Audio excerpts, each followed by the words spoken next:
నమస్తే, welcome to daily news analysis with Bharat. Kaleshwaram project అవకతవకలపై BJP MP Etela Rajender ను గంటన్నర పాటు ప్రశ్నించింది కమిషన్. ప్రాజెక్టు ఆర్థిక లావాదేవీలపై ఆయనను ప్రశ్నించినట్లుగా తెలుస్తోంది.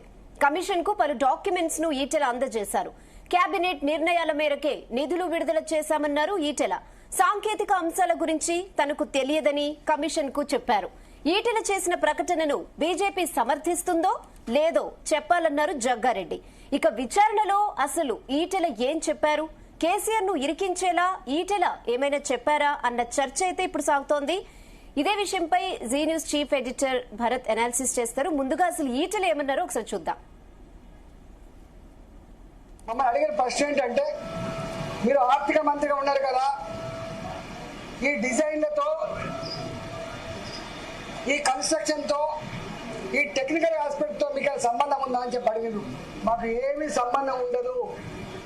రెండవ ప్రశ్న, వాళ్ళని కాళేశ్వరం స్పెషల్ పర్పస్ వెహికల్ అయితే పెట్టిందో, కాళేశ్వరం ఇరిగేషన్ ప్రాజెక్ట్ కోసం ఒక కార్పొరేషన్ పెట్టిందో, ఆ కార్పొరేషన్ రుణాల మీద మీకైనా అధికారం ఉందా అడిగిండ్రు. కానీ కార్పొరేషన్ మీద ఆర్థిక డిపార్ట్మెంట్ కి, ఆర్థిక మంత్రికి ఏం సంబంధం లేదు. వాళ్ళు ఆనాడు ప్రాజెక్ట్ రిపోర్టు బ్యాంకులకు సబ్మిట్ చేసిండ్రు, డబ్బులు తెచ్చుకున్నారు, వాళ్ళే ఖర్చు పెట్టుకుని తప్ప మాకు సంబంధం లేదు.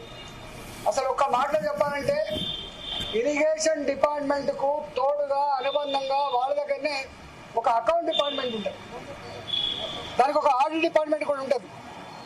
ఆ బిల్లులు మంచా చెడా, పనులు అయినాయా కాలేదా, క్వాంటిటీ ఉందా లేదా, క్వాలిటీ ఉందా లేదా, ఇవన్నీ చెక్ చేసుకోవాల్సింది ఆ ఇరిగేషన్ డిపార్ట్మెంట్ నుండి వాళ్ళ అకౌంట్ సెక్షన్, ఆ తదుపరి ఆడిట్ సెక్షన్.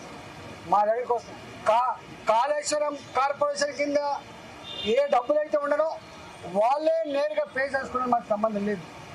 బడ్జెట్ అలొకేటెడ్ డబ్బు అయితే ఉందో, మా దగ్గర అలొకేటెడ్ డబ్బు ఉంటే తప్పకుండా దాని ప్రకారం బిల్లు పే చేస్తాం తప్ప దాని వాల్యూస్తో కానీ వాటితో మాకేం సంబంధం లేదని చెప్పి కరాఖండిగా చెప్పడం జరిగింది. Yes Bharat, good evening. So అప్పుడు ఆర్థిక మంత్రిగా ఉన్న ఈటెల రాజేందర్ ని గంటన్నర పాటు విచారణ చేశారు. సో అసలు దీని మీద ఎంత సీరియస్నెస్ ఉంటది అంటే, ఆల్మోస్ట్ ఇంకా కేసీఆర్, హరీష్ రావు కూడా విచారిస్తారంటున్నారు. సో ఎక్కడి వరకు దారితీస్తుంది, ఏం బయటకు వస్తుంది, జెన్యూన్ గా ఇది వెళ్తుంది అంటారా? అంటే ఇప్పుడు సుప్రీంకోర్టు మాజీ చీఫ్ జస్టిస్ నేతృత్వంలో కమిటీ వేశారు, జ్యుడిషియల్ కమిషన్. సో అందులో భాగంగా 113 మంది ఇప్పటి వరకు విచారించారు. 113 మంది, ఇప్పుడు కేసీఆర్ తో కలిపితే 115 మంది, ఇంకా లాస్ట్ కేసీఆర్ నేను అనుకుంటున్నా. సో ఈ కమిషన్ ముందు 113వ సాక్షిగా ఈటెల రాజేందర్ హాజరయ్యారు. 40 నిమిషాల పాటు విచారణ సాగింది. 1.5 అవర్ అంటే రావడం పోవడం అవన్నీ ఉంటాయి కదా. So it's open hearing. ఒక మీడియా కెమెరాలు పెట్టడం కాకుండా మీడియా ప్రతినిధులు కూడా లోపలే ఉన్నారు. సో ఆయన ఏం ప్రశ్నలు అడిగారు, ఏం జవాబు చెప్పారు, అది కొంత మనం చెప్దాం. ఒకటి ఏంటంటే, మొత్తం 19 ప్రశ్నలు వేసింది కమిషన్. ఆయన్ని చెప్పిన తర్వాత లాస్ట్ లో ఈటెల రాజేందర్కు థ్యాంక్స్ చెప్పారట పినాకి చంద్రఘోష్. అంటే అంత బాగా సపోర్ట్ చేశారు. అంటే ఎస్, అంటే ఓపెన్ గా జవాబు చెప్పినందుకు ఈ సాటిస్ఫైడ్ అన్నట్టు. Thanks for coming. Okay, normal గా థ్యాంక్స్ ఫంక్షన్ కు వస్తే థ్యాంక్స్ చెప్పినట్టు ఆయనకు థ్యాంక్స్ ఫర్ కమింగ్ అని చెప్పారట. ఆ విషయం ఈటెల్నే నాకు చెప్పారు. నేను ఏం జరిగింది విచారణ అన్నప్పుడు ఆయన సాటిస్ఫై అయ్యారు, అందుకని నాకు థ్యాంక్స్ ఫర్ కమింగ్ అని కూడా చెప్పారు, మా విచారణకు అటెండ్ అయిందని చెప్పి. సో సాక్షిగా అటెండ్ అయ్యారు. సో మొత్తం ఆయన చెప్పిన దానిలో ప్రముఖంగా ఏంటంటే, ఆర్థిక మంత్రిగా ఎంతకాలం పనిచేశారు, ఇది అందరూ తెలిసిన విషయమే. ఆర్థిక మంత్రిగా 2014 నుంచి 2018 నవంబర్ వరకు, అంటే కేసీఆర్ 6 నెలల ముందస్తు ఎన్నికలకు వెళ్ళారు. సో అంటే 4.5 సంవత్సరాలు ఆర్థిక మంత్రిగా పనిచేశారు. సో ఆ విషయం అడిగారు. తర్వాత చాలా ప్రశ్నలు, బ్యారేజీల నిర్మాణం, కాళేశ్వరం కార్పొరేషన్, డిపిఆర్, వీటికి సంబంధించి ప్రశ్నలన్నీ కూడా అడిగారు. అదేవిధంగా మేడిగడ్డ, అన్నారం, సుందిళ్ల బ్యారేజీలు నిర్మాణం చేయాలని ఎందుకు నిర్ణయం తీసుకున్నారు, ఇవన్నీ కూడా కమిషన్ ప్రశ్నించింది. సో ఆయన చెప్పిన ఆన్సర్ క్వశ్చన్ చూద్దాం. 3 బ్యారేజీలు ఎవరి ఆదేశాల మేరకు నిర్ణయం తీసుకున్నారని కమిషన్ అడిగింది. మేడిగడ్డ, అన్నారం, సుందిళ్ల. ఓకే. ఈ 3 బ్యారేజీలు మీరు ఎవరి ఆదేశాల మేరకు నిర్ణయం తీసుకున్నారంటే క్యాబినెట్ నిర్ణయం తీసుకుంది, ఆ తర్వాత నిర్మాణం జరిగింది. అంటే తెలంగాణ క్యాబినెట్ నిర్మాణం తీసుకుంది, దాని తర్వాత నిర్మాణం జరిగింది. బ్యారేజీలు కన్స్ట్రక్ట్ చేయాలన్నది it's not individual. Cabinet means collective decision. ముఖ్యమంత్రి కేసీఆర్ అప్పుడు ఆ సమయంలో ఉన్న క్యాబినెట్లో 17 మంది. ఆ సమయంలో క్యాబినెట్లో ఇప్పుడు క్యాబినెట్లో ఉన్న వాళ్ళు కూడా ఉన్నారు, మనం గుర్తుంచుకోవాలి. జూపల్లి కృష్ణారావు ఉన్నారు ఓకే ఆ క్యాబినెట్లో, తుమ్మల నాగేశ్వరరావు ఉన్నారు. వీళ్ళిద్దరు కూడా అప్పుడు క్యాబినెట్ మెంబర్సే కదా. Yes. So it's a collective decision అని చెప్పి ఈటలు చెప్పారు. అంటే చాలా తెలివిగా బ్యారేజీల నిర్మాణం అనేది క్యాబినెట్ తీసుకుంది, నా ఒక్కటి నిర్ణయం కాదు. And I'm not irrigation minister అని ఆయన జవాబు చెప్పారు. తర్వాత రీడిజైన్ చేయాలని ఎవరు ఆదేశించారు అని చెప్పి ఆయన ఈటల రాజేందర్ అడగడం జరిగింది. ఈటల రీడిజైన్ సంబంధించి నిర్ణయం ఎవరిది అన్నప్పుడు మహారాష్ట్ర అభ్యంతరం చెప్పింది. అప్పుడు తుమ్మిడిహెట్టి దగ్గర ప్రాజెక్ట్ నిర్మాణం చేయాలంటే నిజానికి ఇప్పుడు కాంగ్రెస్ ప్రాణహిత చేవేళ్లలో తుమ్మిడిహెట్టి దగ్గర నిర్మాణం చేయాలి. అప్పుడు మహారాష్ట్ర అభ్యంతరం చెప్పింది 148 మీటర్ల దగ్గర కాకుండా 153 మీటర్ల దగ్గర నిర్మాణం చేయాలని అనుకున్నాం, కానీ అది పాసిబుల్ కాలేదు. దాంతో ముంపు, ఎందుకంటే తుమ్మిడిహెట్టి దగ్గర ప్రాజెక్ట్ చేస్తే మహారాష్ట్రలో ముంపు ఉంటుంది. ఇప్పుడు కూడా ముంపు ఉంది మేడిగడ్డ వల్ల, కానీ చాలా తక్కువ ఉంది. సిరోంచా తాలూకా, సిరోంచా అని మహారాష్ట్రలో ఉంటుంది, ఆ తాలూకాలో ముంపు ఉంది. సో ఆ తుమ్మిడిహెట్టి దగ్గర అక్కడ దేవేంద్ర ఫడ్నవీస్ను కేసీఆర్ కానీ ఇతర ముఖ్య నేతలు వెళ్ళి మహారాష్ట్ర వెళ్ళి కలిశారు. మహారాష్ట్ర సెక్రటేరియట్ని మంత్రాలయ అంటారు, మంత్రాలయకు వెళ్ళి కలిశారు. అప్పుడు మహారాష్ట్ర గవర్నర్గా విద్యాసాగర్ రావు ఉన్నారు, తెలంగాణ నుంచి ఉన్న వ్యక్తి. సో ఆయన్ని కలిశారు, దేవేంద్ర ఫడ్నవీస్ కూడా కలిశారు. కలిసినప్పుడు మహారాష్ట్ర అభ్యంతరం చెప్పింది. దాంతో సీఎం కేసీఆర్ సబ్ కమిటీ వేశారు. ఆ సబ్ కమిటీ లో ఈటల రాజేందర్ కూడా మెంబర్ ఉన్నారు. Sub committee chairman Harish Rao, irrigation minister. అప్పుడు సెకండ్ టర్మ్ లో ఇరిగేషన్ మినిస్టర్ కేసీఆర్ ఎవరికి ఇవ్వలేదు, తనే ఇరిగేషన్ మినిస్టర్ గా ఉన్నారు. బట్ ఫస్ట్ టర్మ్ లో Harish Rao irrigation minister. Sub కమిటీలో హరీష్ రావు, ఈటల రాజేందర్ ప్లస్ తుమ్మల నాగేశ్వరరావు ఉన్నారు. తుమ్మల నాగేశ్వరరావు ఎవరు? ఈ కేబినెట్ లో మంత్రి, అగ్రికల్చర్ మినిస్టర్. సో ఇదేంటంటే 3 పార్టీలు, బీజేపీ, కాంగ్రెస్, టిఆర్ఎస్, అన్ని పార్టీలకి రోల్ ఉన్నట్టే కదా. సో ఆ సబ్ కమిటీలో మేము ఉన్నాం. అయితే sub committee, expert committee, technical committee, sub committee, ఈ 3 నిర్ణయం మేరకు రీడిజైన్ జరిగింది. So it's collective responsibility. Expert committee, technical committee, ఇంజనీర్లు, టెక్నికల్ కమిటీ, సబ్ కమిటీ, ఈ 3 నిర్ణయం కలిసి వాళ్ళతో సంప్రదించిన తర్వాత నిర్ణయం జరిగింది. నా ఒక్కడిదే ఇందులో పాత్ర లేదు. ఆయన చెప్పింది ఏంటంటే టెక్నికల్ కమిటీ, ఎందుకంటే మాకు టెక్నికల్ తెలీదు, మేము పొలిటీషియన్స్, ప్రాజెక్టు ఎట్లా కట్టాలి ఏందనేది చెప్పాల్సింది ఇంజనీర్స్. ఆ ఇంజనీర్స్ ఎక్స్పర్ట్ కమిటీలు, టెక్నికల్ కమిటీ ఉన్నారు. వాళ్ళని కన్సల్ట్ చేసిన తర్వాత సబ్ కమిటీ నిర్ణయం తీసుకుందని ఈటల రాజేందర్ చెప్పారు. ఇక రీడిజైన్ చేయడానికి సబ్ కమిటీ సంతకం చేసిందా లేదా అని అడిగారు.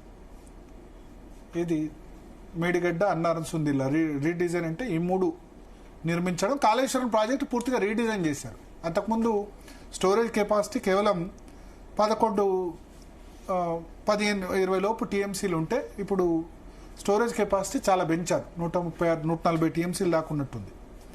సో ఆ రీడిజైన్ చేయడానికి సబ్ కమిటీ సంతకం చేసిందా లేదా? ఎందుకు ఈ క్వశ్చన్ అడిగారంటే సబ్ కమిటీలో ఈటల రాజేందర్ మెంబర్ కదా. సో క్రాస్ క్వశ్చనింగ్ ఇట్లే ఉంటుంది జనరల్గా విట్నెస్గా అయినప్పుడు.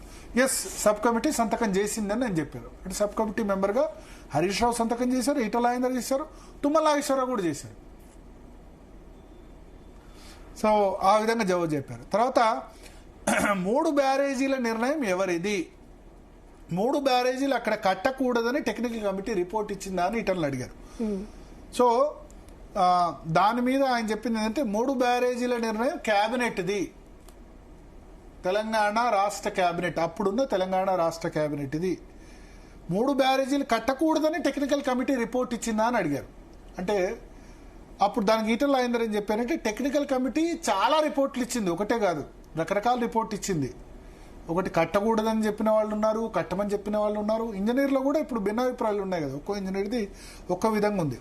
సో అట్లా భిన్నాభిప్రాయాలు ఉన్నాయి. బట్ కట్టకూడదని చెప్పింది, కట్టమని చెప్పినా కూడా పరిస్థితి ఉందని చెప్పారు.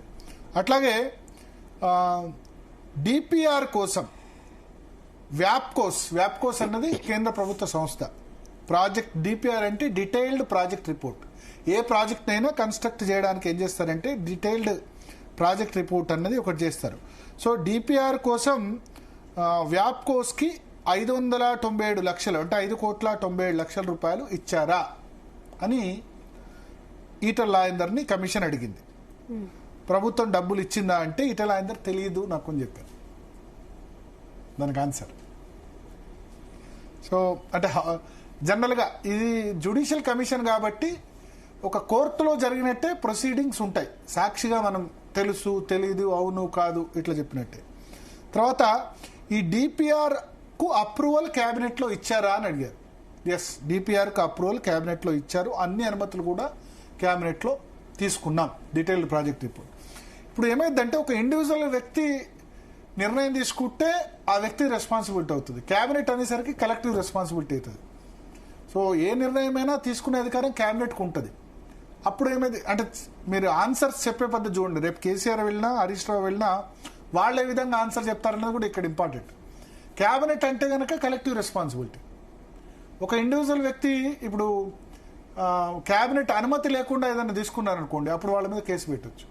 ఇప్పుడు వాళ్ళ ఈ క్యాబినెట్ అనుమతి ఉందంటే ఏం చేయరాదు. ఎందుకంటే క్యాబినెట్ ఎవరికి రెస్పాన్సిబుల్?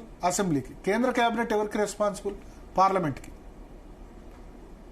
సో గవర్నమెంట్ అంటే మంత్రివర్గం రెస్పాన్సిబుల్ టు పార్లమెంట్. సో ఇక్కడ క్యాబినెట్ అసెంబ్లీకి రెస్పాన్సిబుల్. అసెంబ్లీ అంటే ఎమ్మెల్యేలు అంటే ఎవరు? ప్రజలు ఎన్నుకున్నవాళ్ళు. సో ఈ విధంగా డిపిఆర్కి అప్రూవల్ కూడా క్యాబినెట్లో జరిగిందని చెప్పారు. నెక్స్ట్, కాళేశ్వరం కార్పొరేషన్ ఏ పర్పస్ కోసం ఏర్పాటు చేశారని ఈటల రాజేందర్ను క్వశ్చన్ అడిగారు. సో కాళేశ్వరం కార్పొరేషన్ అన్నది నిజానికి ఏంటంటే కాళేశ్వరం ప్రాజెక్టు కోసం ఇప్పటి వరకు ఖర్చు పెట్టి అందరూ అంటారు 1,00,000 కోట్ల అవినీతి జరిగిందంటారు. తప్పు, 1,00,000 కోట్ల అవినీతి కాదు. ఖర్చు మొత్తం అయిందే 93,000 కోట్లు. ఓకే, ఖర్చు ఇప్పటి వరకు అయింది 93,000 కోట్లు. 1,00,000 కోట్లు కూడా కాలేదు. కానీ 93,000 కోట్లు అన్నది ఒకటే ప్రాజెక్టు కోసం ఖర్చు పెట్టడం బహుశా భారతదేశ చరిత్రలో ఇది పెద్ద ప్రాజెక్ట్. ఈవెన్ పోలవరం ప్రాజెక్టు కూడా అంత ఖర్చు కావట్లేదు. కానీ at the same time benefits కూడా ఆ విధంగా ఉన్నాయి. బెనిఫిట్స్ అంటే కాస్ట్ బెనిఫిట్ రేషియో ప్రకారం చూస్తే లిఫ్ట్ ఇరిగేషన్ అంత సాధ్యం కాదు. కానీ చాలా బ్యారేజ్లు కట్టారు. మేడిగడ్డ, అన్నారం, సుందిళ్ళ, రంగనాయక్ సాగర్, మల్లన్న సాగర్, ఇవాళ ముఖ్యమంత్రి శంకుస్థాపన చేసిన గంధమల్ల, ఇవన్నీ కూడా కాళేశ్వరం ప్రాజెక్టులో బాగా. వాటన్నిటి కలిపి 93,000 కోట్లు ఖర్చు అయినాయి. ఓన్లీ మేడిగడ్డ, అన్నారం, సుందిళ్ళ కాదు. మేడిగడ్డ ఖర్చు అయింది ఇప్పుడు ఏదైతే పిల్లర్స్ పగిలిపోయాయో, పిల్లర్స్ అదైపోయాయో ఆ మేడిగడ్డకు అయింది ఖర్చు కేవలం 1,800 కోట్లు మాత్రమే. దాన్ని ఇప్పుడు రిపేర్ చేయాలంటే ఒక 500 కోట్ల వరకు అవుతుందట. సో ఈ కాళేశ్వరం కార్పొరేషన్ పెట్టి డైరెక్ట్గా ప్రభుత్వం అప్పు తీసుకోలేదు. ఎందుకంటే ప్రభుత్వం అప్పు తీసుకుంటే ఇక్కడ చాలా మంది తెలియదు, ప్రభుత్వం ఎట్లా పడితే అట్లా అప్పులు చేయరాదు. కేంద్ర ప్రభుత్వం అయినా రాష్ట్ర ప్రభుత్వం అయినా, ఎస్పెషల్లీ రాష్ట్ర ప్రభుత్వానికి ఎఫ్ఆర్బిఎం యాక్ట్ అని ఉంటుంది. ఎఫ్ఆర్బిఎం అంటే fiscal responsibility budget management act. అంటే నీకు జీడిపి, ఒక రాష్ట్ర జీడిపిని జిఎస్డిపి అంటారు, గ్రాస్ స్టేట్ డొమెస్టిక్ ప్రోడక్ట్. దేశ జీడిపిని గ్రాస్ డొమెస్టిక్ ప్రోడక్ట్ అంటారు. జిఎస్డిపిలో 3.5% మాత్రమే లోన్ తీసుకోవడానికి అనుమతి ఉంది. అంటే మన రాష్ట్రం జీడిపి 1,00,000 కోట్లు అనుకోండి, మనం ఎంత లోన్ తీసుకోవచ్చు అంటే 3,500 కోట్లు మాత్రమే లోను తీసుకోవడానికి అవకాశం ఉంది. యా, సో మనతో పాటు ఈటెల రాజేందర్ గారు కూడా జాయిన్ అయ్యారు. ప్రస్తుతం లైవ్లో సిద్ధంగా ఉన్నారు. రాజేందర్ గారు, జీ తెలుగు న్యూస్ కోసం సమయం కేటాయించిన ధన్యవాదాలు. సో నేను ఇప్పటివరకు అదే డిస్కస్ చేస్తున్నాను. సో అన్మ్యూట్ చేసి మాట్లాడండి. కొంచెం ఆ కెమెరా కూడా సెటప్ చేయండి అంతలో పర్ఫెక్ట్గా జూమ్లో. సో పీసీఆర్ హెల్ప్ చేయండి కెమెరా సెటప్కు, నేను అంతలో ఆన్సర్స్ చెప్తాను. సో ఒక రాష్ట్ర జీడిపిలో 3.5% మాత్రమే తీసుకోవడానికి అవకాశం ఉంటుంది. అంటే 1,00,000 కోట్ల మన జిఎస్డిపి అనుకుందాం, 3,500 కోట్లు సంవత్సరానికి తీసుకోవడానికి అవకాశం ఉంటుంది. దాని నుంచి తప్పించుకునేందుకు ఏం చేశారంటే కాళేశ్వరం కార్పొరేషన్ అని ఏర్పాటు చేశారు. ఈ కార్పొరేషన్ స్టేట్ గవర్నమెంట్ డైరెక్ట్ గా తీసుకోకుండా కార్పొరేషన్ నిధులు ప్రభుత్వం జిఎస్డిపి కిందికి రావు. అయితే ఆ కార్పొరేషన్ ఏర్పాటు చేసి దాని ద్వారా అప్పులు తీసుకున్నారు. అయితే ఈ కాళేశ్వరం కార్పొరేషన్ ఏదైతే ఉందో, పీసీఆర్ రెడీ అయిన తర్వాత చెప్పండి, ఇటల్ గారు రెడీ అయిన తర్వాత ఒకసారి ఇన్ఫార్మ్ చేయండి. సో అది జిఎస్డిపి పరిధిలోకి రాకుండా తీసుకున్నారు. ఆ కార్పొరేషన్ సంబంధించి నిర్ణయం ఎవరు తీసుకున్నారని ప్రశ్నించారు. అప్పుడు కార్పొరేషన్ సంబంధించి నిర్ణయం దాన్ని కూడా తీసుకుంది, క్యాబినెట్లో తీసుకున్నారు. ప్లస్ ఈ నిధుల సమీకరణ లోన్స్ కోసం ఏర్పాటు చేశారు. అండ్ ఆర్థిక శాఖ పరిధిలోకి, ఎందుకంటే ఆయన ఆర్థిక శాఖ మంత్రి, ముఖ్యమంత్రి కాదు కదా, ఆర్థిక శాఖ పరిధిలోకి ఈ కార్పొరేషన్ రాదు, కాళేశ్వరం కార్పొరేషన్ ఉన్నది, అది నాకు సంబంధం లేదు. సో లోన్స్, ఇప్పుడు కాళేశ్వరం కార్పొరేషన్ లోన్ తీసుకుంది, కట్టాల్సింది ఎవరు? కాళేశ్వరం కార్పొరేషన్. కానీ కడుతుంది ఎవరు? ప్రభుత్వం కడుతుంది. అది టెక్నికల్ గా కొంత అది ఉంది. ప్రభుత్వం కట్టకూడదు, కాళేశ్వరం కార్పొరేషన్ కట్టాలి, గ్యారంటీ ప్రభుత్వం ఇచ్చింది. సో అప్పుడు ఆ లోన్స్ రీపేమెంట్ ఎట్లా చేయాలి అనుకున్నారన్నప్పుడు కార్పొరేషన్ నుంచి నిధుల్ని కలెక్ట్ చేసి లోన్స్ రీపేమెంట్ చేయాలని అనుకున్నాం. కానీ కార్పొరేషన్ ద్వారా నిధుల కలెక్షన్ జరగలేదు. ఎట్లా జరుగుతుంది? కాళేశ్వరం కార్పొరేషన్ ద్వారా నిధుల కలెక్షన్ అనేది జరగలేదని ఆయన జవాబు చెప్పారు. తర్వాత ప్రాజెక్టు నిర్మాణ సమయంలో ఆఫ్ బడ్జెట్లో జరిగిందా అంటే ఆయన ఏం చెప్పారంటే నిధుల విడుదల అంతా కూడా కార్పొరేషన్ ఆధ్వర్యంలో జరిగింది, ఆర్థిక శాఖకి సంబంధం లేదు, ఫైనాన్స్ డిపార్ట్మెంట్కి సంబంధం లేదు, కాళేశ్వరం కార్పొరేషన్ చూసుకుంది అని ఆయన ఆన్సర్ చెప్పారు. సో 3 బ్యారేజీలు అక్కడ కట్టేది కాదు, కట్టాల్సి లేకుండే అని అంటే మీరు ఏమంటారు? అంటే ఆయన ఏమని చెప్పారంటే ఎక్కడ ఏ బ్యారేజీ కట్టాలన్నా టెక్నికల్ చెప్తుంది, దానిలో నాకంటూ ఇండివిజువల్గా ఏమి ఉండదని చెప్పారు. తర్వాత ప్రాజెక్టు నిర్మాణంలో ఆర్థిక క్రమశిక్షణ లేదు అంటే అదంతా కూడా ఫైనాన్స్ డిపార్ట్మెంట్ కిందికి రాదు, ఇరిగేషన్ శాఖ కిందికి వస్తుంది. ఎందుకంటే ఇది ఖర్చు పెట్టేది దేనికి? ఇరిగేషన్ శాఖ. ఫైనాన్స్ అన్నది బిల్స్ నిర్మాణం జరిగిన తర్వాత బిల్స్ జరిగిందా అని చెక్ చేసుకొని మాత్రమే ఇస్తుంది.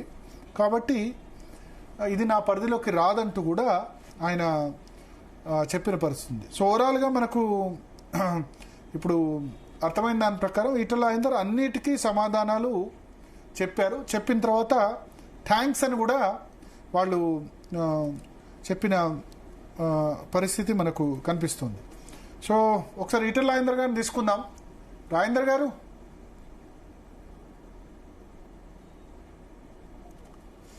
రాజేందర్ గారు మ్యూట్. వినబడుతుందండి ఇప్పుడు? వినబడుతుంది సార్. 40 నిమిషాల పాటు విచారణ జరిగింది. మొత్తం 19 ప్రశ్నలు, 24 ప్రశ్నలు వేశారు. లాస్ట్ లో మీ కమిషన్ చైర్మన్ థ్యాంక్స్ ఎందుకు చెప్పారు? నాకేం తెలుస్తాయండి. ఇప్పుడు 19 ప్రశ్నలు కాదు, నా 25 ప్రశ్నలు కాదు, నాకు 11 ప్రశ్నలు వేసినారు. నేను అన్నిటికీ సమాధానం చెప్పిన తర్వాత థ్యాంక్స్ అని చెప్పిన. నేను చెప్పగానే నీకు కూడా థ్యాంక్స్ అని చెప్పి నన్ను పంపించినారు. భరత్ గారు ఇప్పటిదాకా మీ డిబేట్ విన్నా, కానీ కాంగ్రెస్ పార్టీ నాయకుల ఆర్గ్యుమెంట్ గాని వాళ్ళు ఆడటం చూస్తా ఉంటే అసలు అవగాహన ఉన్నట్టా లేనట్టా. దౌర్భాగ్యం ఏంటంటే దేశాన్ని పాలించిన పార్టీ, రాష్ట్రాన్ని పాలించిన పార్టీ అనేక సంవత్సరాలుగా ఈ బిజినెస్ రూల్స్ అంటే ఏందో తెలిసిన పార్టీగా, మంత్రులుగా పనిచేసే వాళ్ళుగా మరి ఏం మాట్లాడుతున్నారో అసలే అర్థం కాకపోతుందండి. ఆ పిసిసి అధ్యక్షుడు కదా మరి రాసిత్తే మాట్లాడుతున్నాడా? ఆయన అనుకుంటుండు పేపర్ వస్తుంది, టీవీలలో వస్తుంది కాబట్టి నా ప్రతిష్ట పెరుగుతుంది అనుకుంటుండు. కానీ ఇది అవగాహన లేని దద్దమలు మాట్లాడేటువంటి విషయం ఆయనకు స్ప్రోక్ వస్తలేదు. భరత్ గారు, ఇక్కడ ఇష్యూ ఈజ్ వెరీ సింపుల్. అసలు కాళేశ్వరం ప్రాజెక్ట్ కి ఫైనాన్స్ డిపార్ట్మెంట్ అందులో ఈటల రాజు గారు పిలాల్సిన అక్కడ లేదు. పిలిచినారు, కమిషనర్ గారు పిలిచినారు. ఇక్కడ క్వశ్చన్ ఎందుకు మిమ్మల్ని పిలిచారు? మేము పిలవడం సంబంధించి కూడా కాంట్రవర్సీ అవుతుంది. ఎందుకు పిలిచారు? అవునండి. యాక్చువల్ గా నేను 2014 నుంచి 2018 వరకు నేను ఆర్థిక మంత్రిగా పనిచేసినాను. జనరల్ గా మాది ఏముంటది, బడ్జెట్ మాది అసెంబ్లీ రూల్స్ ప్రకారంగా గానీ, బిజినెస్ రూల్స్ ప్రకారంగా గానీ బడ్జెట్ ప్రవేశపెడతాం మేము. బడ్జెట్ ప్రవేశపెట్టేది మీకు తెలుసు. ఈ చర్చోపచర్చలు అన్ని డిపార్ట్మెంట్స్ తోటి చర్చోపచర్చలు పెట్టిన తర్వాత క్యాబినెట్ ఆమోదం పొందిన తర్వాతనే బడ్జెట్ ప్రవేశపెట్టే విషయం మీకు తెలుసు. ఇవాళ బడ్జెట్ పెడుతున్నామంటే దానికన్నా ముందు రోజు అదే రోజు క్యాబినెట్ అప్రూవ్ తీసుకొని పెడతాం. ఇవాళ ఆ క్యాబినెట్ లో ఆమోదం పొంది అసెంబ్లీ ఓటింగ్ లో గెలిచిన తర్వాత నెగ్గిన తర్వాత ఇలా ఇరిగేషన్ శాఖకు 10,000 కోట్లు ఉన్నాయనుకోండి. ఆ 10,000 కోట్ల రూపాయలు వాళ్ళ డబ్బుని అంటే వాళ్ళ డిపార్ట్మెంట్ డబ్బుని అక్కడ ఉన్నటువంటి ప్లానింగ్ కానీ అక్కడ ఉన్నటువంటి మిగతా ఆస్పెక్ట్స్ కానీ అవి స్క్రూటిన్ చేసుకున్న తర్వాత అక్కడ ఒక అకౌంట్ డిపార్ట్మెంట్ ఉంటుంది, అక్కడ కూడా ఆడిట్ డిపార్ట్మెంట్ ఉంటుంది. మాకు బిల్లులు పంపిస్తే మేము క్లియర్ చేస్తారు. అది కూడా ఆర్థిక శాఖలో ఉన్న ప్రిన్సిపల్ సెక్రటరీ చేస్తారు తప్ప దానికి మంత్రి దగ్గర రావాల్సిన లేదు. ఎప్పుడు వస్తుంది మంత్రి దగ్గరికి? ఒకవేళ మేము ప్రవేశపెట్టిన బడ్జెట్ కంటే ఎక్స్ట్రా ఖర్చు అయిపోయిన తర్వాత తప్పకుండా మళ్ళీ ఆమోదం పొందాల్సిన అక్కడ ఉంది కాబట్టి రీఅప్రోప్రియేట్ చేసుకోవాల్సిన అక్కడ ఉంది కాబట్టి అప్పుడు మళ్ళీ మా దగ్గరకు వస్తుంది. అప్పుడు మేము కూడా నేరుగా పాస్ చేసే ఆస్కారం ఉంది కాబట్టి క్యాబినెట్ అప్రూవ్ తీసుకొని మళ్ళీ అసెంబ్లీలో రీఅప్రోప్రియేట్ చేసుకోవాల్సిన అక్కడ ఉంటుంది. ఇంత ప్రొసీజర్ ఉంటుంది. దానికి అవగాహన లేకుండా ఈటల గారు ఇచ్చేసింది అనేటువంటి మాట మాట్లాడితే నవ్వన్నా ఏడవన్నా తెలుస్తలేదు వాళ్ళ దద్దమ్మ మాటలు చూస్తుంటే.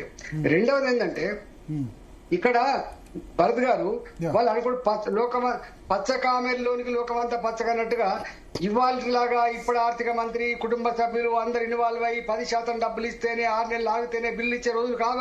అప్పుడు 2014 నుంచి 2018 వరకు నేను ఆర్థిక మంత్రి కూడా మాకు తెలియదు ఈ కమిషన్ అంటే ఏందో, కమిషన్ తీసుకొని బిల్లు ఇచ్చే సిస్టమ్ తెలియదు. కాబట్టి ఇవాళ నేను ఛాలెంజ్ చేసి అడుగుతా ఉన్నా, ఏ ఒక్క కాంట్రాక్టర్ అన్నా ఇప్పుడు ఈ కాళేశ్వరం ప్రాజెక్ట్ లో ఏ ఒక్క కాంట్రాక్టర్ అన్నా వచ్చి ఈటల గారు మీకు మాకు బిల్లు ఇవ్వండి, మీకు ఇంత కమిషన్ ఇస్తామనే రోజు కాదు అప్పుడు. ఇవన్నీ కూడా. రెండవది, ఒకవేళ బడ్జెట్ లో ఈ అమౌంట్ సరిపోకపోతే, బడ్జెట్ లో ఈ ఎక్స్పెండిచర్ మీట్ కాకపోతే దాంట్లో భాగంగానే ఎస్పీ ఒకటి క్రియేట్ చేసినాం. మేము స్పెషల్ పర్పస్ వెహికల్ క్రియేట్ చేసినాం, కాళేశ్వరం కార్పొరేషన్ క్రియేట్ చేసినాం. కాళేశ్వరం ప్రాజెక్ట్ కార్పొరేషన్ కి ఆర్థిక శాఖతో సంబంధం లేకుండా ఆ డిపార్ట్మెంట్ వాళ్ళు చైర్మన్ ఉన్నారు. వాళ్లే ప్రణాళిక రచించుకొని వాళ్లే రుణాలు తీసుకున్నారు. రుణాలు తీసుకున్నప్పుడు తప్పకుండా ప్రొజెక్టెడ్ బ్యాలెన్స్ షీట్ ప్రొడ్యూస్ చేయాల్సి ఎక్కడ ఉంది కాబట్టి తీసుకున్న కార్పొరేషన్ మన లోన్ ఎట్లా పే చేస్తుందో తెలియాలి కాబట్టి వాళ్లే ఇచ్చినారు. మేము ఇట్లా ఈ డ్రింకింగ్ వాటర్ అమ్ముకుంటే గింత వస్తుంది, ఇరిగేషన్ ద్వారా గింత వస్తుంది, ఇండస్ట్రీస్ సప్లై అయితే ఇంత వస్తుంది, మాకు సంవత్సరానికి ఇంత వస్తుందని చెప్పి వాళ్ళు ప్రొజెక్ట్ చేసినారు. అట్లా వాళ్ళు లోన్ తీసుకుంటున్నారు, అట్లా వాళ్ళు ఖర్చు పెట్టుకుని తప్ప దానికి ఈటల సంబంధం ఏందో నాకు ఇప్పటికి అర్థం కాలే. నవ్వుకుంటారు ఇప్పుడు దాన్ని చూసి.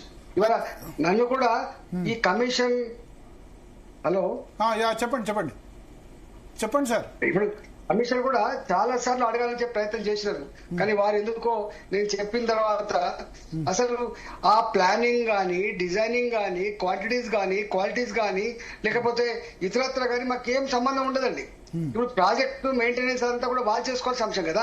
నీళ్ళు ఎన్ని పెట్టుకోవాలి, ఎన్ని స్టాక్ పెట్టుకోవాలి, ఎన్ని రోజులు పెట్టుకోవాలి, దాని డిశ్చార్జ్ ఎంత, దాని డెప్త్ ఎంత, మాకేం సంబంధం ఉంటుందండి? తర్వాత ప్రాజెక్టులు ఎక్కడ కట్టాలని కూడా ఈటల సంబంధం ఉంటుందా? ప్రాజెక్టుకి ఎక్కడ కట్టాలని ఇరిగేషన్ ఇంజనీర్లు సూచన చేస్తే దానికి అన్ని రకాల పర్మిషన్ వచ్చిన తర్వాత అది కూడా మాకు పంపిస్తారు. క్యాబినెట్ ఆమోదం పొందిన తర్వాతనే అయితే తప్ప లేకపోతే కాదు. భరత్ గారు మీరు ఇంతకుముందు ఒక మంచి మాట చెప్పారు. ఏ ఒక్క చిన్న అంశం కూడా కేసీఆర్ గారు ఆనాడు ముఖ్యమంత్రి ఉన్నప్పుడు క్యాబినెట్ ఆమోదం పొందకుండా చేయరండి. ఇంత పెద్ద కాళేశ్వరం ప్రాజెక్ట్ కానీ, లేకపోతే సీతారామ ప్రాజెక్ట్ కానీ, లేకపోతే ఇంకొక ప్రాజెక్ట్ కానీ, లేదా గొర్రెల స్కీమ్ కానీ, ఇంకొక స్కీమ్ కానీ క్యాబినెట్ లో అప్రూవ్ కాకుండా డిసిషన్ తీసుకోరాదు, అమలు చేయరాదు. ఆ సోయి కూడా వాళ్ళకి కనబడతలేదు వాళ్ళకి. ఇక్కడ ఒకటి, ఇప్పుడు ఇవాళ ముఖ్యమంత్రి రేవంత్ రెడ్డి అన్నారు ఒక్క నోటీస్ ఇస్తేనే ఎందుకంత ఆగమాగం అయిపోతున్నారని అన్నారు. మాకేం ఆగమాగం, వాళ్ళకి ఆగమాగం. దొంగలకు దొంగయావా? మాకేమని మంచిగా నవ్వుకుంటా పోయినా నేనేం ఆగమాగం అయితే ఆగమైతుంది వాళ్ళు. ఇలా ఆగమేఘాల మీద ప్రెస్ మీట్లు ఇప్పుడు నా మీద గత 1 month గా ప్రెస్ మీట్లు పెట్టిస్తారు. ముఖ్యమంత్రి కార్యాలయం కేంద్రంగా ఆయన మనుషులు స్క్రిప్ట్ రాసిస్తే ఎట్లా తిట్టాలి, ఇట్లా ఎట్లా డిఫేమ్ చేయాలి, ఇదే ఎజెండా పెట్టుకున్నారు. మీ ముఖాలకు మీరు డిఫేమ్ చేస్తే అయితే నేను నా చరిత్ర 25 సంవత్సరాలుగా ప్రజల కళ్ళ ముందు కదలాడుతున్నది కదా. మాకు ఈ దొంగ చరిత్ర లేదు, డబ్బులు వసూలు చేసే చరిత్ర లేదు, కమిషన్ల చరిత్ర మాకు లేదు. ఎంత మేరకు తెలంగాణ బాగుపడాలి, తెలంగాణ అభివృద్ధి చెందాలన్నటువంటి కోణం తప్ప నిరుద్యోగ యువతకి ఎట్లా సాయం చేయాలి, గరీబోళ్ళకి ఎట్లా సాయం చేయాలి, దవాఖానాల్లో పేషెంట్లకు ఎట్లా ఆదుకోవాలి, మా పిల్లలకు మంచిగా ఎట్లా విద్య నేర్పాలి, ఇది ఎజెండా ఉన్నది తప్ప మాకు ఇంకో ఎజెండా లేదండి. అయితే ఇప్పుడు మహేష్ గౌడ్ ఆరోపణ చేశారు, మీరు ఫామ్ హౌస్ లో మీరు హరీష్ రావు కలిశారు అని చెప్పి, మీరు హరీష్ రావు కేసీఆర్ ముగ్గురు ఒకటే లైన్ లో ఉండాలి అని చెప్పి మీరు మ్యాచ్ ఫిక్సింగ్ చేసుకున్నారు అని కాంగ్రెస్ ఆరోపణ చేస్తోంది. ఆ పిచ్చి ఆరోపణలు వాళ్ళకు నేను మొన్ననే ఎక్కడో మీటింగ్ లో చెప్పినా, అసలు నాయకుల మధ్య సంబంధాలు, ఫోన్ సంభాషణలు కానీ ఇక్కడ ఫంక్షన్లలో కలిసి మాట్లాడుకునే గా కల్చర్ కూడా లేకపోతే ఎట్లండి? నేను 100 సార్లు చెప్పినా, మీకు బుద్ధి ఉండాలి కదా. ఇవాళ రేవంత్ రెడ్డి గారు మేము పాలసీ ప్రకారం కొట్లాడుతున్నామండి, కానీ రేవంత్ రెడ్డి గారు ముఖ్యమంత్రిగా ఎదురుపడ్డప్పుడు తప్పకుండా ముఖ్యమంత్రిగా నమస్కారం పెడతాం. అది సభ్యత, సంస్కారం. రాజకీయ నాయకుడు అంటే ఆ మాత్రం జ్ఞానం లేకపోతే, ఆ మాత్రం గొప్పతనం లేకపోతే ఇంకేముంటుందని చెప్పండి. ఇప్పుడు ఫంక్షన్ లో మాత్రమే కలిసారు, ఇండివిజువల్ గా కలవలేదు.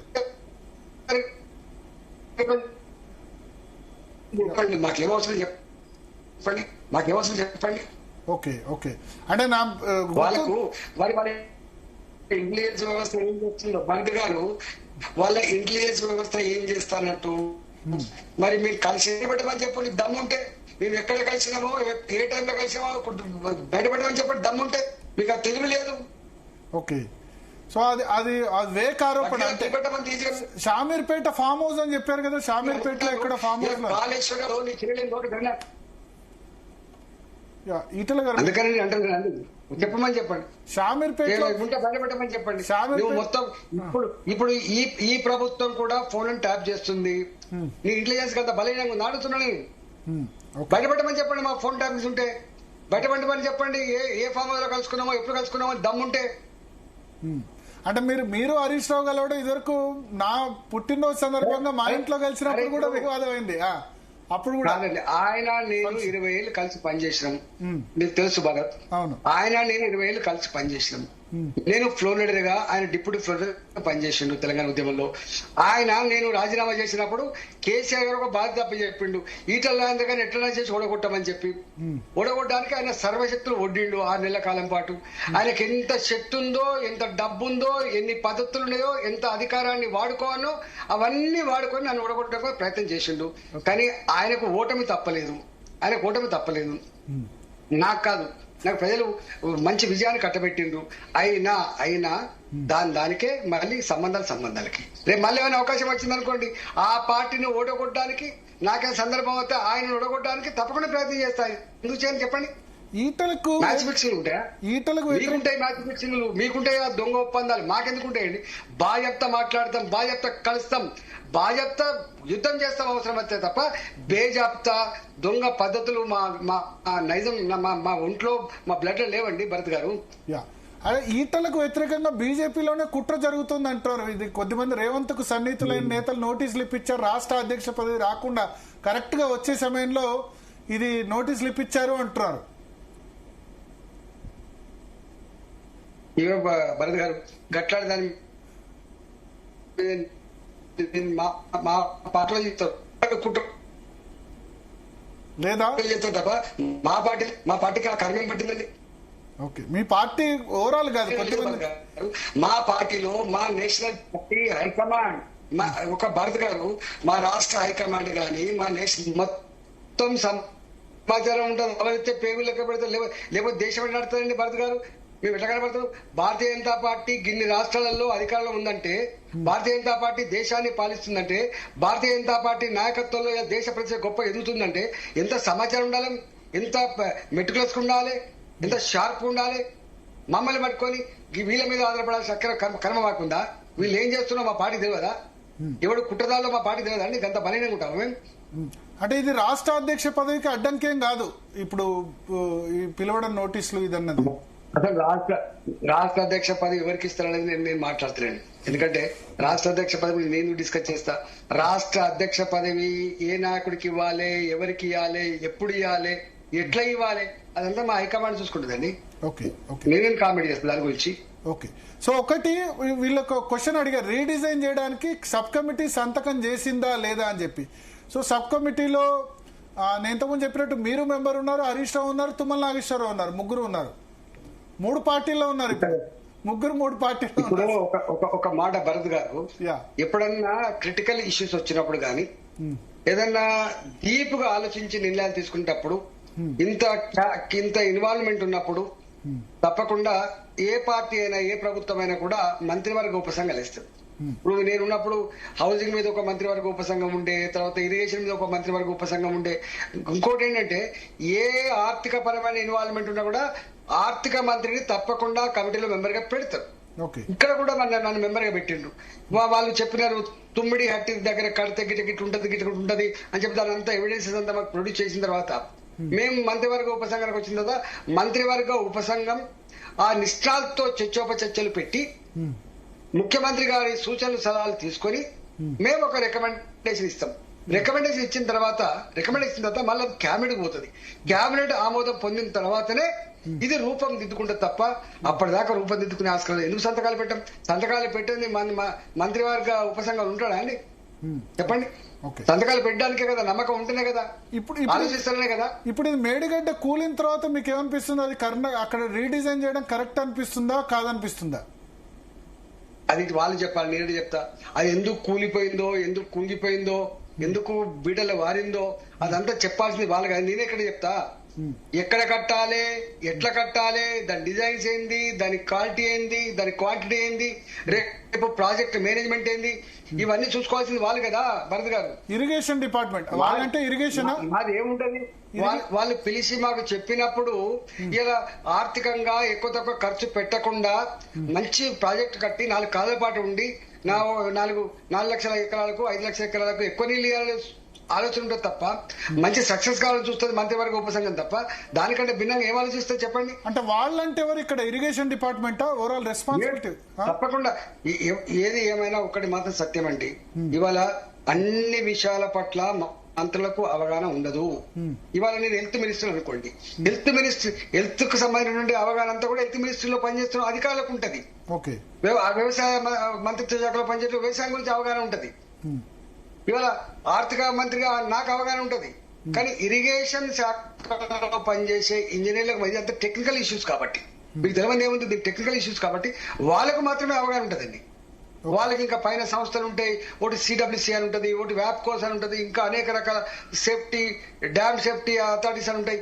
ఇవన్నీ అక్కడ ఉంటాయి.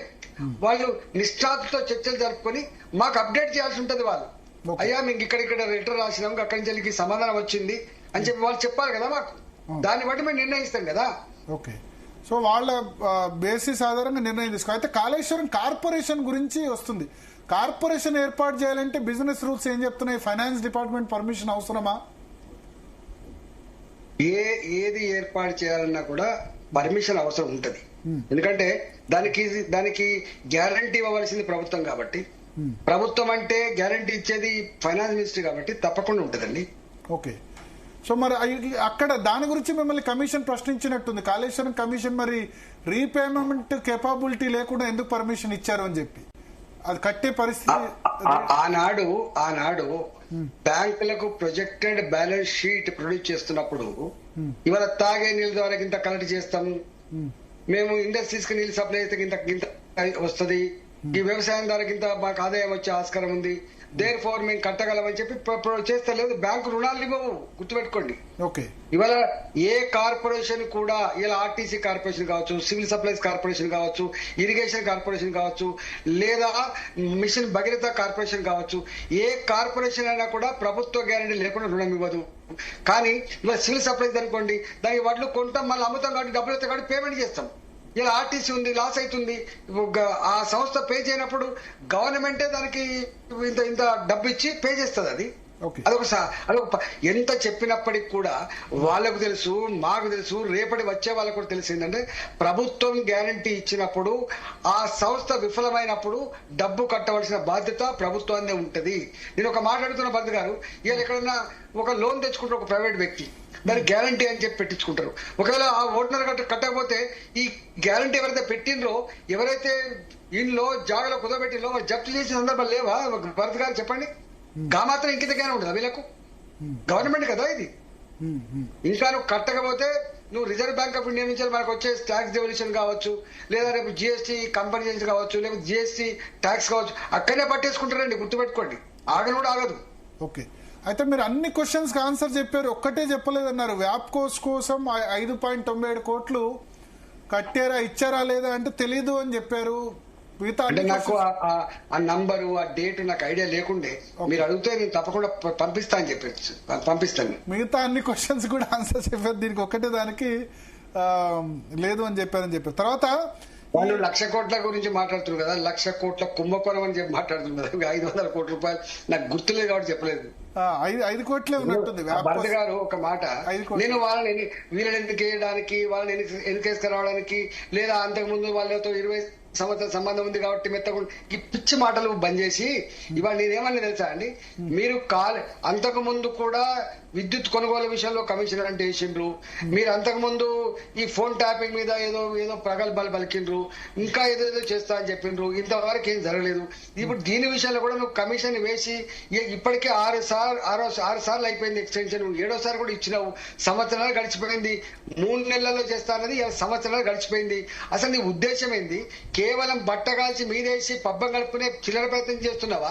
ఇవాళ నువ్వు ఇచ్చిన మాటలు అమలు కాక ప్రజాక్షేత్రంలో ఎలిసిపోయి దీని మీద బతకాలని చెప్పి నువ్వు ప్రయత్నం చేస్తున్నావా, లేదా నిజంగా రిపోర్ట్ తీసుకొచ్చి దాంట్లో బాధ్యులైన వాళ్ళు ఎవరో పనిష్మెంట్ ఇవ్వదలుచుకున్నావా? నువ్వు చెప్పాల్సి ఎక్కడ ఉన్నది. తప్పించుకుంటా అనుకుంటున్నావు, తప్పించుకోలేవు, గుర్తుపెట్టుకోండి. మీ అంచర్లు అంటారు ఈటెల బీజేపీ రాష్ట్ర అధ్యక్షుడు కాకుండా ఉండేందుకోసం ఈ కమిషన్ తోటి ఈటెల అయిందని పిలిపించారని చెప్పి.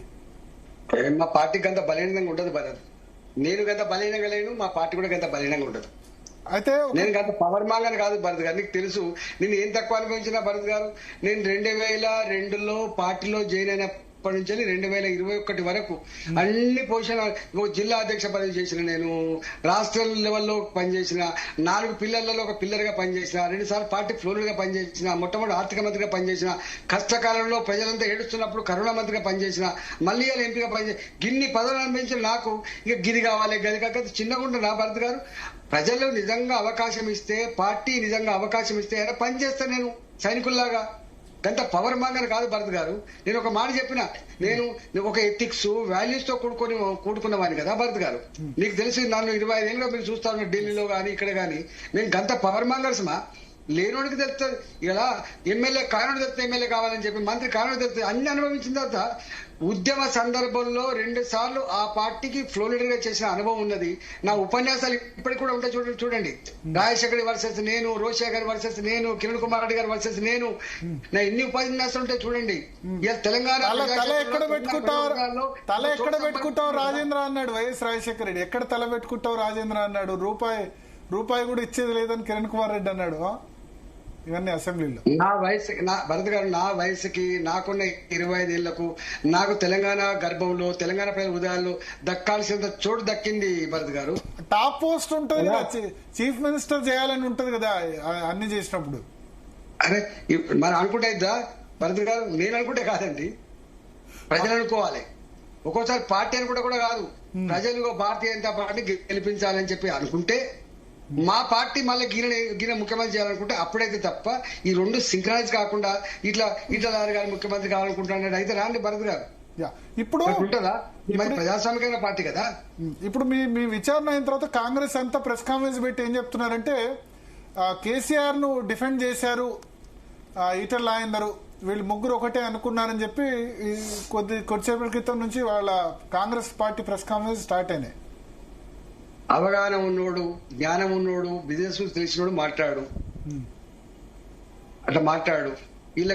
వీళ్ళది కాళ్ళ కింద భూమి కదిలిపోతుంది కాబట్టి వీళ్ళన్ని ఎవరు చెప్తుండో, ఎవరు సలహా ఇస్తుండో వీళ్ళు కానీ అన్ని రంగాల్లో విఫలమైంది కాబట్టి, వీళ్ళకు ప్రజాక్షేత్రంలో ఎలిసిపోయింది కాబట్టి, వీళ్ళకి ప్రజల మద్దతు పోతుంది కాబట్టి, పిచ్చి లెక్కలు పిచ్చితనంతో ఇట్లాంటి పిచ్చి పనులు చేస్తుంది తప్ప, మీరు ఎన్ని చేసినా, ఎన్ని కుట్రలు చేసినా, కుతంత్రాలు చేసినా, మీరు గీంకారాలు పెట్టినప్పటికి కూడా మీకు ప్రజాక్షేత్రంలో మద్దతు వచ్చే ప్రసక్తి లేదు, గుర్తుపెట్టుకోండి.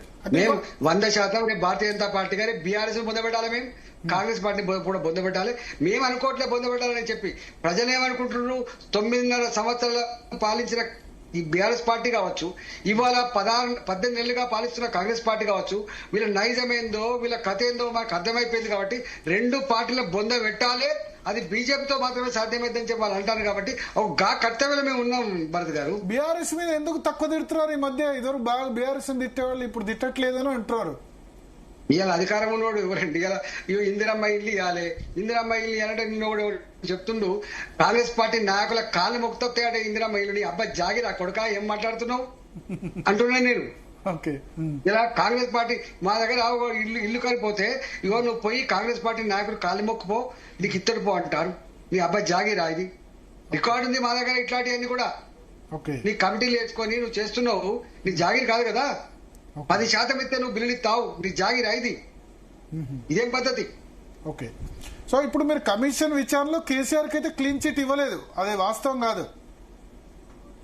నేను ఒక మాట చెప్పిన, మీరు నిజంగా ఇప్పుడు నన్ను విచారించిండ్రు, రేపు కేసీఆర్ గారిని విచారిస్తారు, రేపు హరీష్ గారిని విచారిస్తారు, ఇన్ని వందల మంది ఇంజనీర్లు విచారించిండ్రు. మీకు ఒక స్పష్టమైన అవగాహన అవుతుంది. పెద్ద రాకెట్ సైన్స్ కాదు, ఉత్తరే ఇస్తుంది ఏం జరిగింది అనేది. బయట పెట్టి దీనికి బాధ్యులు ఎవరు ఫిక్స్ అయ్యి నేను అంటున్నా. ఎవరు వద్ద అంటున్నారు? నువ్వు కమిషన్ అయిపోయినావు, ఎవరైనా ఇన్ఫ్లుయెన్స్ చేస్తే నువ్వు కమిషన్ రిపోర్ట్ దాచిపెట్టుకుంటావా? నువ్వు దాచిపెట్టుకోవడం కమిషన్ వేసినావా? ఇన్ఫ్లుయెన్స్ కావాలని కమిషన్ వేసినావా? నీ చేతులు ఉంది కదా. నీకు దమ్ము లేకపోతే సిబిఐ అప్పచెప్పమని చెప్పినావు, కానీ నువ్వు చెప్పలే. నువ్వు అన్నావు నాకే దమ్ముంది, నాకే అన్ని రకాల అది ఉంది, నాకే ప్రజాధనాన్ని కాపాడేటువంటి శక్తి ఉంది అన్నావు కదా. కానీ మరి సంవత్సరం అవుతుంది, ఇటుపైన పవర్ పర్చేజ్ అగ్రిమెంట్ మీద కమిషన్ ఎక్కడ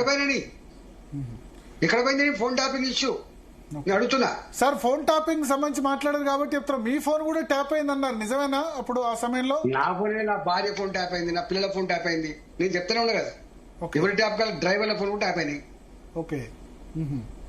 సో మీరు కూడా బాధితులే ఫోన్ ట్యాపింగ్ సంబంధించి ఆ పార్టీలో. ఆనాడు ట్యాపింగ్ అయినా ఇవాళ కూడా ట్యాప్ అవుతున్నాయండి. మళ్ళా ఇవాళ కూడా అందరూ అంటున్నారు ఇవాళ కూడా ఫోన్ ట్యాప్ అవుతున్నారు. ఫోన్ ట్యాపింగ్ లేకపోతే గవర్నమెంట్ ఎట్లా నడుతుంది అంటున్నారు. ఒక అడిగితే, ఒక పెద్ద మంది అడిగితే ఫోన్ ట్యాపింగ్ చేయకుండా గవర్నమెంట్ ఎట్లా నడుతుంది అంటున్నారు. అవి గంత భయంలో ఉన్నారు. అరే ఇప్పుడు ఆల్రెడీ ఫోన్ ట్యాపింగ్ చేసిన వాళ్ళు ఇబ్బందులు ఉన్నారు, మళ్ళీ పోలీస్ అధికారులు ఇంటెలిజెన్స్ వాళ్ళు ధైర్యం చేస్తారా ట్యాపింగ్ చేసే ధైర్యం? నేను అదే అంటున్నా, జైల్లో పోతారు అని చెప్తున్నా. బానిసల లెక్క పనిచేస్తే బాసుల ఆదేశాలే శిరోధైర్యం అనుకుంటే, నీ బాధ్యత మర్చిపోతే, చట్టాన్ని లోబడి పనిచేయకపోతే, మంచి మంచి పోస్టింగ్ల కోసం ఆశపడితే జైళ్ల పాలవుతారు. ఇప్పుడు కాదు, రాజశేఖర్ అప్పటి నుంచి చూస్తా ఉన్నాం, ఇవాళ చూస్తున్నాం, రేపు కూడా చూస్తారు. ఈ పద్ధతి మంచి కాదు. మనం ఏపీలో ఏం మంచి జరిగిందో మీరు చూసిండ్రు. ఇవాళ కొత్తగా వచ్చిందా ఐఏఎస్ ఆఫీసర్లు స్వయంగా జైల్లో పైన చర్చ చూడలేదా భరత్ గారు? మనం అవును, ఆంధ్రాలో అయితే ఇప్పుడు ఆంధ్రాలో ఐఏఎస్ ఐపీఎస్ చాలా మంది జైల్లో ఉన్నారు ఆల్రెడీ. నేను అప్పీల్ చేస్తున్నా, బాసుల ఆదేశాలు ముఖ్యం కాదు సుమా, ప్రజల ఆదేశాలు ముఖ్యం, ప్రజాస్వామ్యం ముఖ్యం, చట్టం ముఖ్యం, సిస్టమ్ ముఖ్యం. దాన్ని లోబడి పనిచేయండి. ప్రభుత్వాలు వస్తాయి పోతాయి, 5 ఏళ్ళకి ఒకసారి పార్టీలు మారుతాయి, కానీ మీరు మారరు. మీరు 30 ఏళ్ళు ఉంటారు, 35 ఏళ్ళు ఉంటారు. దీన్ని కరెక్ట్ చేయాల్సిన బాధ్యత మీది. మీరు కూడా లొంగిపోతే ఏముంటుంది చెప్పండి. అయితే కాళేశ్వరం విషయంలో సార్ ఇప్పుడు తప్పు ఎవరిది ఫైనల్ గా? ఇంజనీర్లదా, కాంట్రాక్ట్ సంస్థదా, ముఖ్యమంత్రిదా, ఇరిగేషన్ మంత్రిదా? ఇప్పుడు ఒక మాట, విచారణ జరుగుతున్నప్పుడు విచారణ కమిషన్ తెలుస్తుందా ఇట్లా చెప్తారు ఎక్కువ. నువ్వు అడిగే బాగానే ఉంది, చేయాల్సిన వాళ్ళు కదా, నేను కాదు కదా, నిష్ఠాతులు కాదు. ఇప్పుడు కమిషన్ దాని జస్టిస్ గారు అందరితో మాట్లాడినాడు. వారు అపారమైన అనుభవం ఉన్న వాళ్ళు. వారు ప్రాజెక్ట్ కట్టినప్పుడు ఇన్సైడర్, కూలినప్పుడు అవుట్ సైడర్ అయినారు. అందుకనే అడుగుతున్నాను. కూలినప్పుడు ఇన్సైడర్ అయినా అవుట్ సైడర్ అయినా నిజమే, అబద్ధమే కదా భరత్ గారు. నేను ఒక మాట చెప్పిన, కంట మీద గన్ను పెట్టినా కూడా గదే మాట్లాడతామని చెప్పినాం. పదవుల కోసం పెదవులు మూసుకోవడమా భరత్ గారు? చాలా మంచి డైలాగ్ పెట్టారు, పదవుల కోసం పెదవులు మూసేవాళ్ళ. ఒక మాట భరత్ గారు, ఇవాళ మీరు మమ్మల్ని ఇన్ని మాటలు అంటున్నారు కదా, మీ దాంట్లో ఇప్పుడు తుమ్మల నాగేశ్వర గారు ఉంటున్నారు, సిఆర్ గారు ఉన్నారు, జూపల్లి కృష్ణారావు గారు ఉన్నారు, తర్వాత పొంగులేని శ్రీనివాసరెడ్డి గారు ఉన్నారు. ఈ కేసీఆర్ గారి దగ్గర ఎట్లా పని జరిగేది, ప్రోటోకాల్స్ ఎట్లా ఉండేది, బిజినెస్ రూల్స్ ఎట్లా ఉండేది, ఎట్లా హక్కులు ఉండేది, ఇవన్నీ వాళ్ళని అడుక్కోవాలి కదండి. నన్ను పిలిచే ముందు మరి ఈటల రాజు గారు ఆర్థిక మంత్రిగా పనిచేసిండు. ఆనాడు మంత్రుల పరిస్థితి ఏంది, ప్రోటోకాల్స్ ఏమున్నాయి, రూల్స్ ఏమున్నాయి, రూల్స్ ప్రకారం ఎట్లా నడిచిన వాళ్ళు అడుక్కోవాలి కదా. అంటే చెప్పండి మరి మంత్రులకు లిమిటెడ్. నన్ను పిలిచి ఇప్పుడు కాళేశ్వరం ప్రాజెక్టు మీద ఏ మంత్రివర్గ ఉపసంఘం అన్నారో వారు అక్కడ ఉన్నారు కదా, వాళ్ళతో మాట్లాడుకోవచ్చు కదా. ముఖ్యమంత్రి గారు ఏం జరిగిందో మొత్తం రిపోర్ట్ చెప్పారా? చెప్పండి. బాధ్యత కలిగిన వాళ్ళే కదా మరి వాళ్ళు. అంటే అప్పుడు మంత్రులకు చాలా లిమిటెడ్ పవర్స్ ఉన్నాయి, అంతే కదా మీరు చెప్పదలుచుకుంది? చాలా నేను అంటలేనండి, నేను అంటలేను, వారిని అడగమని చెప్తున్నా. మంత్రులకు ఏం పవర్స్ ఉన్నాయో వాళ్ళని అనుకోరాదు. ఈటల రాజేంద్ర గారు ఆర్థిక మంత్రిగా పనిచేసిండు. ఆయన ఏం చేసిండో నీకు తెలుస్తుంది కదా, వాళ్ళకి క్లోజ్ గానే ఉంటాం కదా, అది చెప్పి పని చేసినాం కదా. మేము క్యాబినెట్ లో అనేక డిబేట్ చేస్తున్నాం అనేక ఇష్యూస్ మీద. బిల్స్ శాంక్షన్ మీరు చేశారు అంటున్నారు ఆర్థిక మంత్రిగా. ఉండదు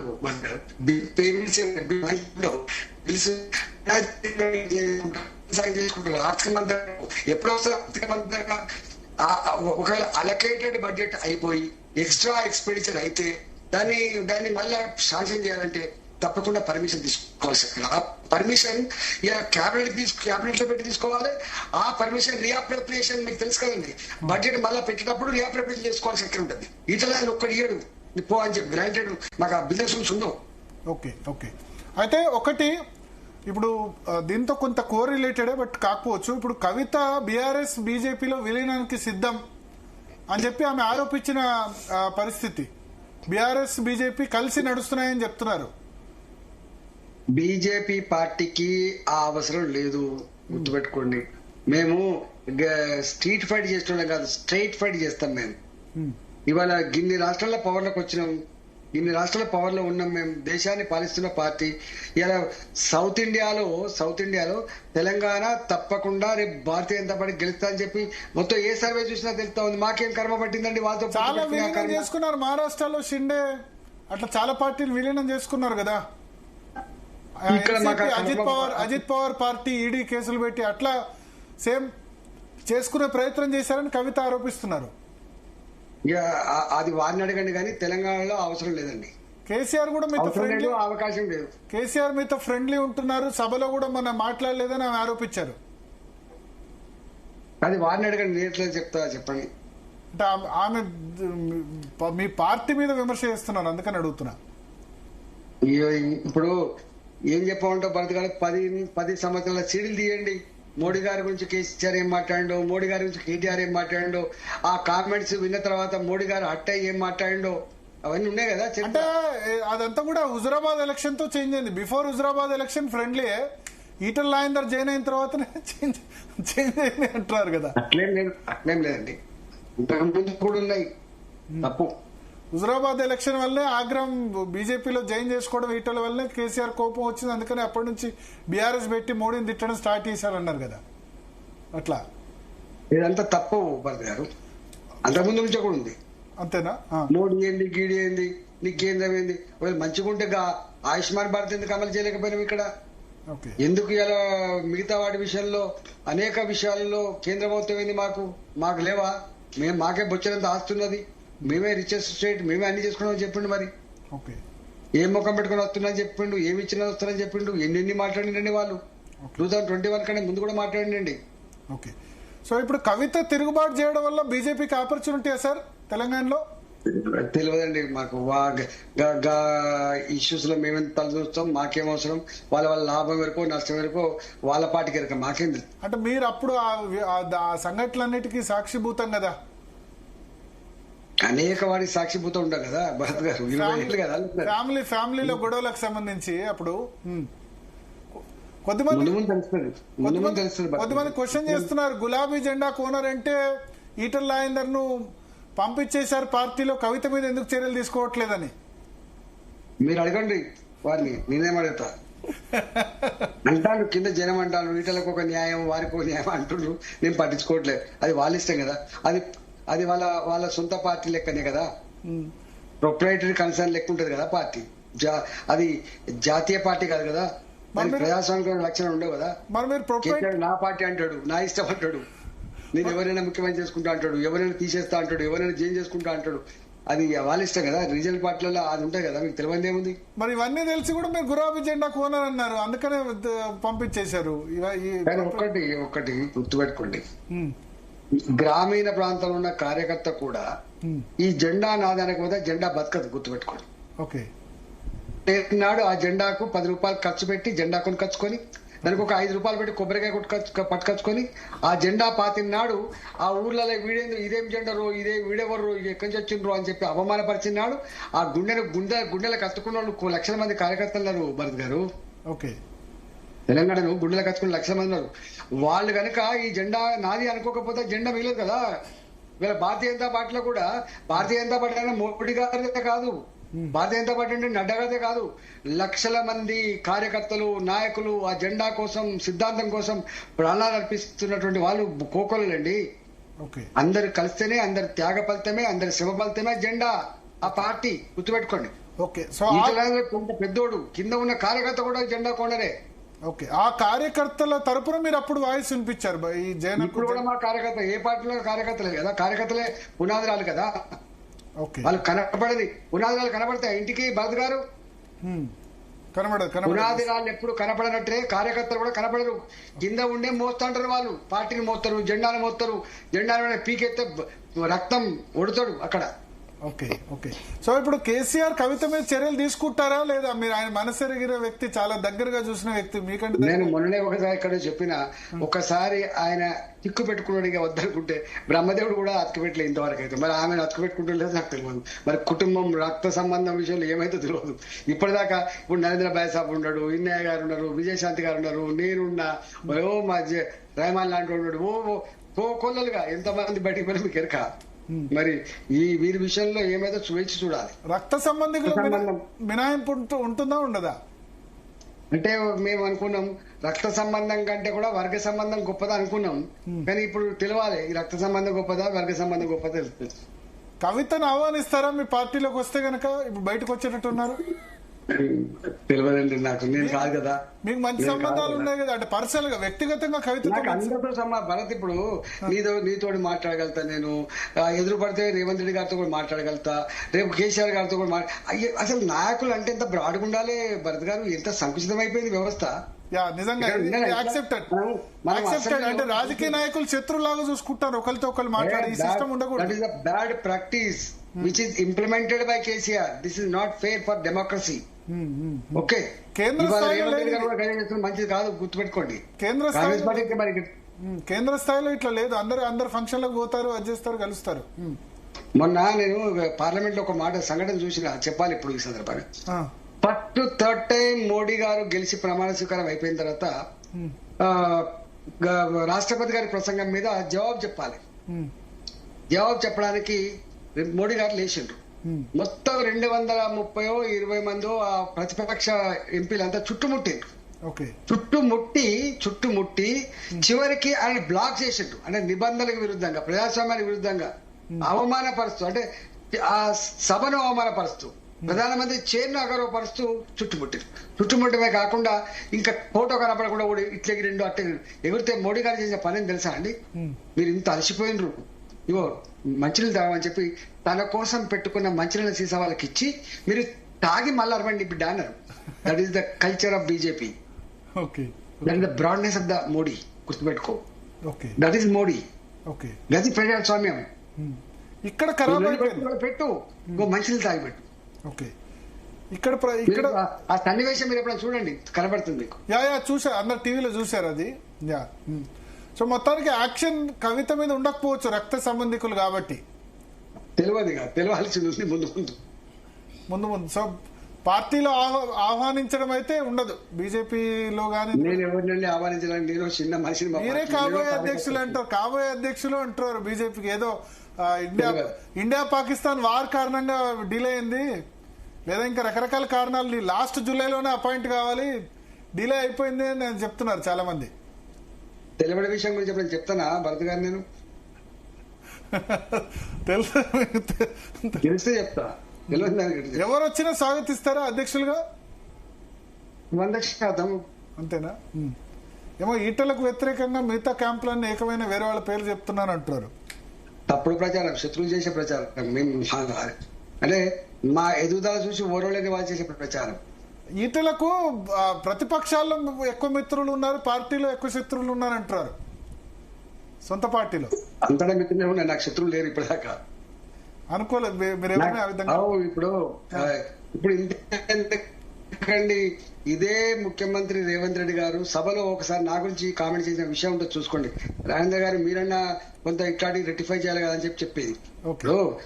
బాధ అనిపించే అంశం ఏంటంటే భరత్ గారు, ఇవాళ 25 ఏళ్లుగా రాజకీయాల్లో ఉన్నాను. ఎన్నడూ మా గురించి పెద్ద మాట్లాడలేదు, మేము కూడా పెద్ద మాట్లాడలేదు. ఎక్కడెక్కడన్నా ఎమోషనల్ అయితే ఏదో ఒక చిన్న ఒక సంఘటన జరగవచ్చు, కానీ మేము ఎప్పుడు సంజాయిషి చెప్పినట్టుగా సభలో గాని బయట గాని ఎప్పుడు మాట్లాడలేదు. కానీ ఇవాళ వీళ్ళ మాటలు చూస్తా ఉంటే బాధ అనిపిస్తుంది. ఎటువైపు పోతుంది ప్రజాస్వామ్యం, ఏం పార్టీలు, ఏం రాజకీయాలు. రెండవది, నేను గుర్తుపెట్టుకోండి, నేను ఎప్పుడు మేము శవాలను తీసుకుపోయి కుటుంబాలకు అప్పచెప్తున్నాడే ఎంత ఎమోషన్ లో కూడా మేము ఏం మాట్లాడినా మీకు తెలుసు, మా భాష మా సంస్కారం తెలుసు. ఇవాళ ఎందుకు ఉంటుందండి చెప్పండి? మా గురించి ఇట్లా మాట్లాడుతున్నారు. మేము అందరితో మంచిగానే ఉంటాం భరత్ గారు.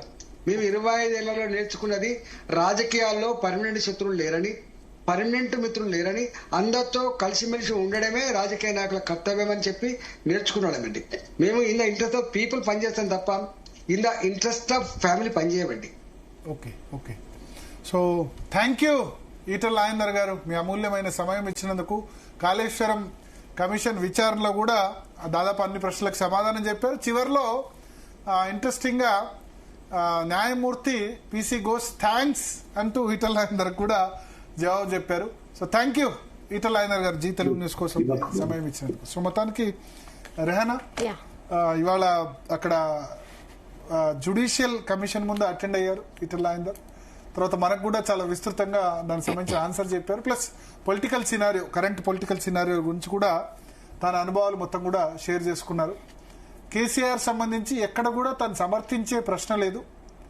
అల్టిమేట్ గా విచారణ కమిషన్ వేశారు, కమిషన్ తెలుస్తుంది. ప్లస్ ఫైనాన్స్ మినిస్టర్ గా నా రోల్ అంటూ దానిలో ఏముంటుంది, అది ఇరిగేషన్ మినిస్ట్రీ కిందకి వస్తుంది. సబ్ కమిటీలో నేను కూడా ఒక మెంబర్. టెక్నికల్ కమిటీ చెప్పింది రీడిజైన్ చేయమని చెప్పి, సో దానికి అనుగుణంగా మేము సంతకం పెట్టాం. తన రోల్ అన్నది చాలా మినిమల్. తనను పిలవడం కూడా కరెక్ట్ కాదు, బట్ కమిషన్ ను గౌరవించి తాను విచారణకు వచ్చారని కూడా ఆయన చెప్తున్నారు. సో డిఎన్ఏలో ఒక షార్ట్ బ్రేక్ తీసుకుందాం. బ్రేక్ తర్వాత ఉద్యోగ